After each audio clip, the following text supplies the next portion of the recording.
Oggi vedremo come scaricare liquido antigelo nel Discovery 2 TD5 per poterlo sostituire. Io faccio questa operazione perché devo nel frattempo sostituire 2 manicotti vicino al termostato, sempre dell'impianto di raffreddamento. Salve a tutti ragazzi, benvenuti in questo nuovo video. Come avete visto prima, oggi andremo a vedere come sostituire il liquido di raffreddamento, quindi il liquido antigelo, all'interno del Discovery 2 TD5. Io farò questo perché nell'occasione devo sostituire 2 manicotti che si attaccano direttamente sul termostato e che ho notato da una precedente ispezione essere molto molli e quindi prossimi magari ad una improvvisa e inaspettata rottura che potrebbe far defluire rapidamente tutto il liquido antigelo mettendomi nei guai. Quindi in questo video, nella prima parte, andrò a rimuovere il ventolone che abbiamo visto già in precedenti video per poter accedere al termostato e a sostituire questi 2 manicotti. Ovviamente prima di poter staccare i manicotti dovrò drenare, scaricare tutto il liquido di raffreddamento e per fare questo bisognerà andare a togliere sotto un bullone e scaricare tutto nella vaschetta.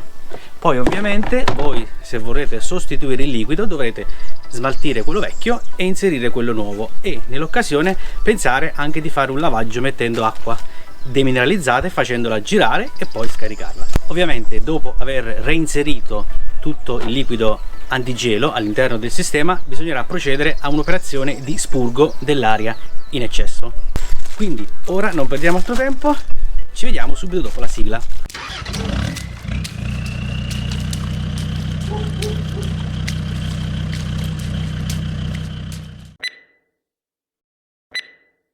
Vediamo subito il materiale che ci occorre. Quindi nel mio caso ho da sostituire manicotti e ho preferito acquistare questi originali perché per quanto riguarda le gomme preferisco affidarmi ai prodotti originali Land Rover anziché i prodotti aftermarket che costano molto di meno ma secondo me non durano così tanto quanto gli originali. C'è da dire che questi 2 pezzi nel mio caso sono durati più di 20 anni e stanno ancora lì, però sono estremamente morbidi e voglio sostituirli per prudenza. Delle forbici, ovviamente le chiavi per smontare il ventolone per poter accedere a poter sostituire questi 2 pezzi. Per quanto riguarda invece lo scarico del liquido antigelo c'è bisogno di una 13 sia sotto forma di chiave che sotto forma di bussola con il crick da mezzo pollice, un martello per utilizzarlo con le chiavi, classici guanti, ovviamente il telo da stendere sotto, la bacinella per raccogliere il liquido antigelo e un imbuto. Io preferisco questo perché ha praticamente sul fondo una retina che permette di filtrare il liquido che passa. Quindi nel mio caso, volendo reimmettere nuovamente il liquido di raffreddamento che ho attualmente nell'impianto, in quanto è stato sostituito solo da un anno, volendolo riutilizzare, quindi questo filtro mi permetterà di raccogliere eventuali sporcizie. Facciamo una brevissima panoramica dell'impianto. Questa è la vaschetta di riempimento, il valore è leggermente basso ma dopo lo ripristinerò.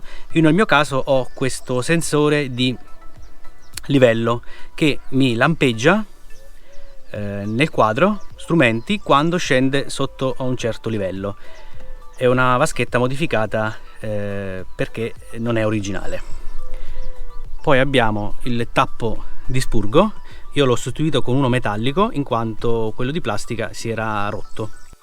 Scesi sotto possiamo vedere subito dov'è la vite da 13 che potrebbe essere molto ossidata se non l'avete mai aperta. Qui dietro c'è anche una piccola guarnizione che andrebbe sostituita. Io non avendola, in quanto questo periodo con la Brexit è molto complicato farsi arrivare i pezzi dall'Inghilterra, la rimetterò ugualmente. Per intenderci dove siamo, praticamente qui sopra c'è la coppa dell'olio, la scatola dello sterzo, l'ammortizzatore di sterzo. Diciamo, questi sono i principali componenti che vedo, e che ho la cinghia dei servizi E questi sono tutti tubi nei quali passa il liquido antigelo e che però, se noi non lo sostituiamo ogni 2 anni come manutenzione ordinaria, potrebbero ossidarsi, e quando si ossidano questi elementi, come ad esempio anche nello scambiatore olio-acqua, il radiatore dell'olio, se si crea ossidazione si possono anche rovinare e creare dei danni molto costosi. Quindi adesso allestisco la vaschetta per raccogliere il liquido e l'imbuto e vado ad aprire questa vite. Ovviamente per quanto riguarda la vaschetta di riempimento sopra nel vano motore non la apro, altrimenti c'è il rischio veramente di farsi una doccia, perché scenderà tantissimo liquido. Piano piano, dopo aver tolto però questa vite, andrò ad aprire sopra e il flusso vedrete che aumenterà tantissimo. Con il mio imbuto, con il tubo, vado a inserirlo tra la barra di sterzo e l'ammortizzatore di sterzo, in maniera tale che stia proprio vicino al tappo di scarico. Adesso ci fisserò anche un po' di ferro filato, giusto per tenerlo in posizione accoppiato e che non scappi via proprio mentre sta scendendo l'acqua.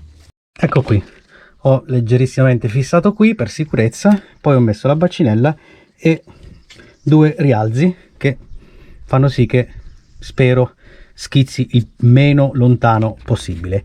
Quindi ora mi preparo a togliere il tappo di scarico.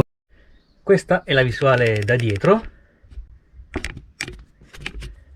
e qui c'è la vite che andrò a svitare, sperando che finisca tutto nella vaschetta. Qui sopra, come detto, lascio chiuso, aprirò solo successivamente.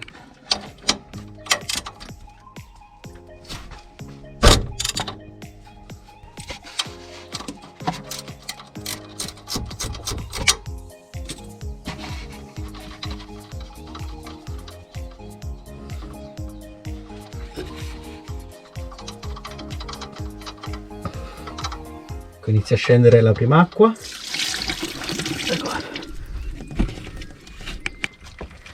Ora sta scendendo pochissimo, vado ad aprire il tappo della vaschetta di riempimento su in cima e vediamo come scenderà molto più velocemente.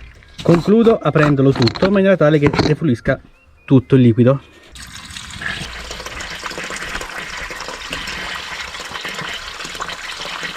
Aspettiamo che scoli completamente. Tutto sommato vediamo che è andata molto bene.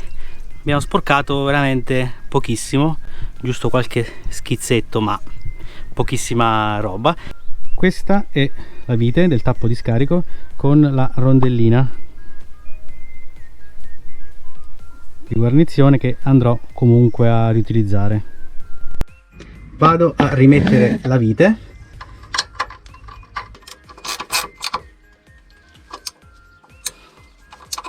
Chiudo a 30 Nm con la dinamometrica.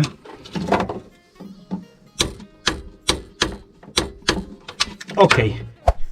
Quindi, cari iscritti, ora passerò alla sostituzione dei 2 manicotti e toglierò via anche il termostato. Se voi volete vedere direttamente il carico del liquido di raffreddamento e il successivo spurgo, potete saltare, grazie ai capitoli presenti sulla barra del video, direttamente a quest'ultima fase. Vado a rimuovere questo cutter di plastica svitando 4 viti.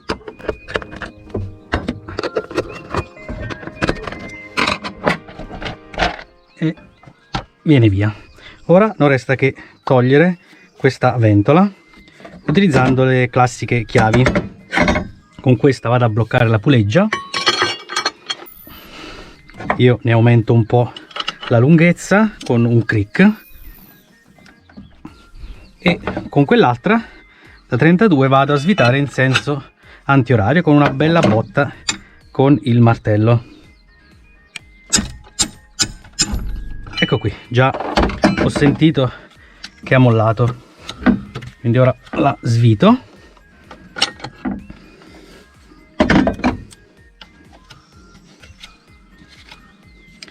Devo stare attento a non farla cadere rovinosamente sul radiatore. Ecco qui, l'ho presa al volo e la mettiamo qui. Quindi ora possiamo andare a vedere quali sono i manicotti che devo sostituire. Quello è il termostato e il manicotto è 1 e 2, questo qui dietro, questo qui. Quindi ora prendo delle pinze, oppure io ho un attrezzo fatto apposta per questo tipo di fascette. Vediamo da sotto, quello è il termostato in alto e questi due sono i due manicotti che devo sostituire, che voglio sostituire, in quanto sono molto morbidi e non vorrei che vadano ad aprirsi proprio nel momento peggiore. Lo strumento di cui vi parlavo prima per aprire le fascette è questo qui. Praticamente ci sono queste due tenaglie che vanno a stringere la fascetta e io posso farlo a distanza tramite questa pinza che, andando a chiudere, fa avvicinare praticamente queste due tenaglie e vanno a chiudere la fascetta e quindi ad allargarla. Quando poi ho terminato basta premere qui questa leva e queste due ganasce, diciamo così, vanno a riaprirsi. Quindi secondo me sono utilissime. Dopo la ricognizione fatta sotto ho deciso di togliere questo manicotto da sopra e quell'altro da sotto sdraiato. Vado con questo attrezzo ad avvicinare la fascetta del termostato. Vediamo la fascettina che si muove agevolmente.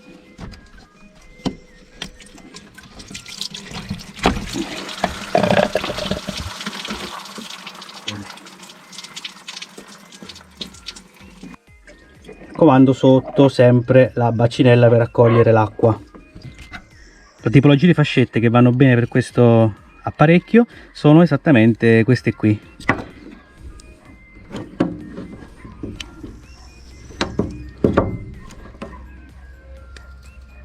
Così le sto aprendo. Eccoci sotto, sempre grazie all'aiuto di questo apparecchietto. Vado ad allargare quest'altra fascetta e quest'altra. Ovviamente questa operazione che sto facendo può esservi utile anche se dovete sostituire il termostato, cosa che io invece non devo fare.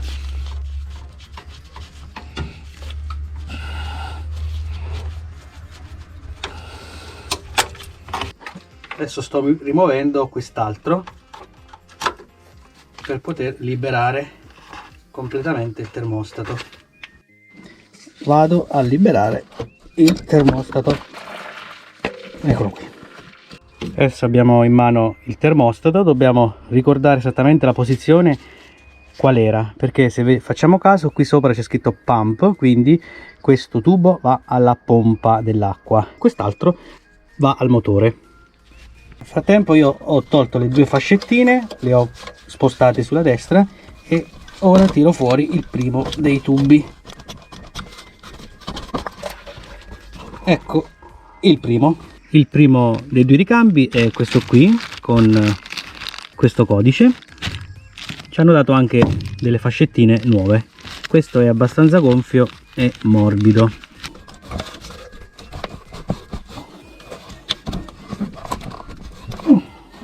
Rimesso in posizione, dopo stringerò le fascette. Quindi ora rimuovo l'altro, questo qui dietro.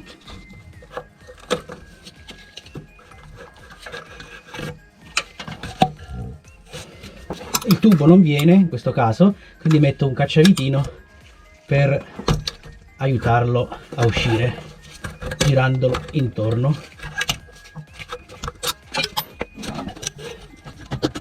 Spingendo un po' vediamo che è uscito ed eccolo a confronto con il ricambio, sempre fornito di fascettine, e lo vado a mettere subito.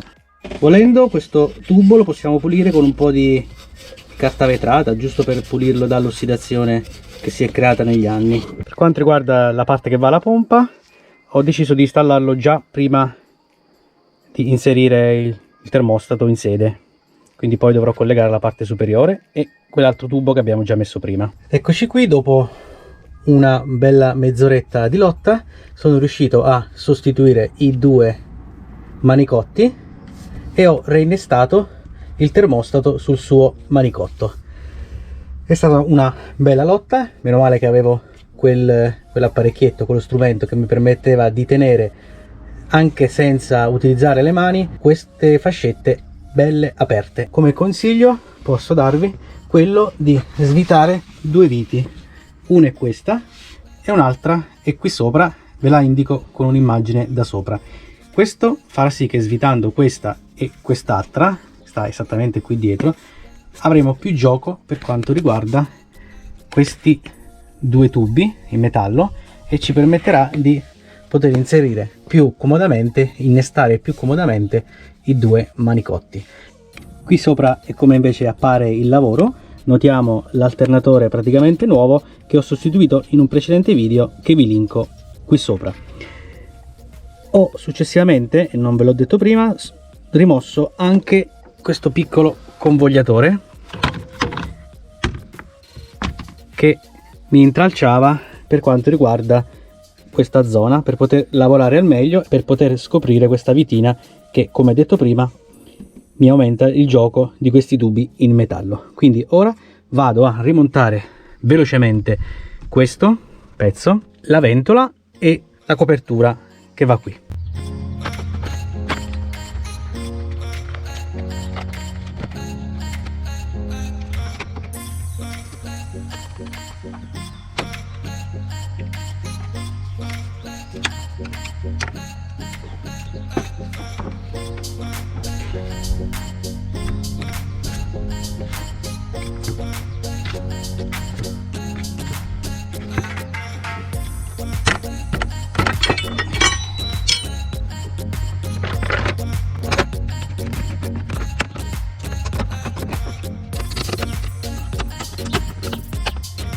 Eccoci finalmente giunti alla fase di carico del liquido antigelo e al successivo spurgo.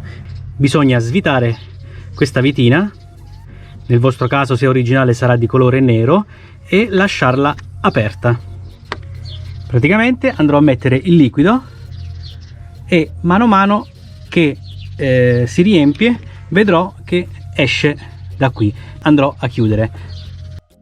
Prima cosa vado a versare il liquido antigelo che vado a riciclare, in quanto come detto è vecchio solo di un anno. Lo vado a mettere in questa tanica molto più pratica e utilizzo il filtrino che sta nell'imbuto per poterlo filtrare. Capirete bene che con questa bacinella così è molto difficile andare nel vano motore e non fare un macello. In questa maniera invece è tutto più facile.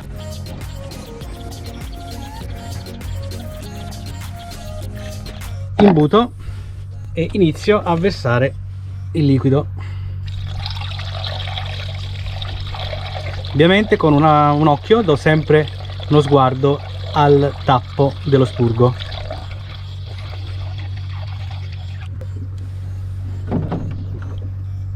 Per favorire la fuoriuscita dell'aria e l'ingresso dell'acqua vado a sollevare la vaschetta e a metterla in questa posizione un paio di volte. Sento che ora si è svuotata e continuo a caricare acqua.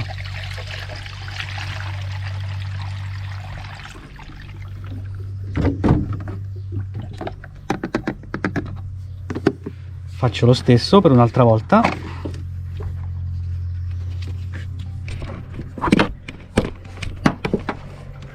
Vado a sollevarla e vediamo che l'acqua è scesa molto rapidamente. In questa maniera aiuto e favorisco l'uscita dell'aria.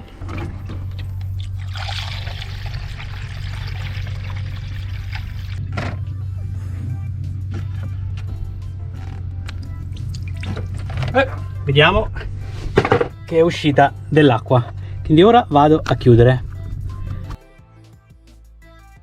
Completo il riempimento della vaschetta fino al livello richiesto. Ovviamente poi uscirò a fare un giro e aspetterò che, dopo che si è aperta la valvola termostatica, mi aspetto che il livello scenda ulteriormente, e lo stesso me lo aspetto anche nei prossimi giorni dei lievi assestamenti. Quindi saltuariamente darò un'occhiata alla vaschetta per vedere se è il caso di aggiungere altro liquido, e in questo caso vado a farlo subito.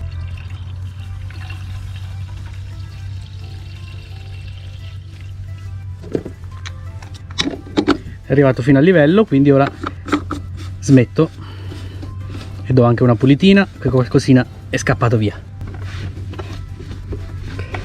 Adesso metto in moto l'auto e aspetto che vada in temperatura. Per fare questo, ovviamente essendo un diesel, mi dovrò fare per forza di cose un giretto. Andiamo a controllare che non vi siano perdite sotto di liquido, magari abbiamo stretto poco la vite. Qui direi che è tutto a posto. Vado a farmi un giretto e porto l'auto in temperatura, visto che ora è veramente freddissima, e mi porto con me anche un flacone di Paraflu nel caso ci sia da ripristinare un attimino il livello. Terminato il giro in cui ho portato la macchina a temperatura, vedo che il livello nella vaschetta è sceso di ben 2 dita. Ovviamente ora non apro perché, essendoci una pressione, potrebbe schizzare dell'acqua bollente, quindi lascio raffreddare e poi farò il rabbocco. Per quanto riguarda lo spurgo, posso provare ad aprire sempre con uno straccio perché sarà molto caldo. Vedo che esce praticamente solo liquido, quindi non c'è più aria. Ed eccoci quindi giunti, cari iscritti, al termine di questo lungo video nel quale ho sostituito i manicotti attaccati al termostato nel Discovery 2 TD5 e ho effettuato lo scarico ovviamente del liquido del circuito di raffreddamento e il successivo ricarico con lo spurgo. Spero vi sia stato utile, nel qual caso vi invito a mettere un bel mi piace al video, ad iscrivervi al canale se non l'avete già fatto e a lasciare un commento qui sotto per farmi sapere quali procedure fate voi per fare lo spurgo del liquido di raffreddamento.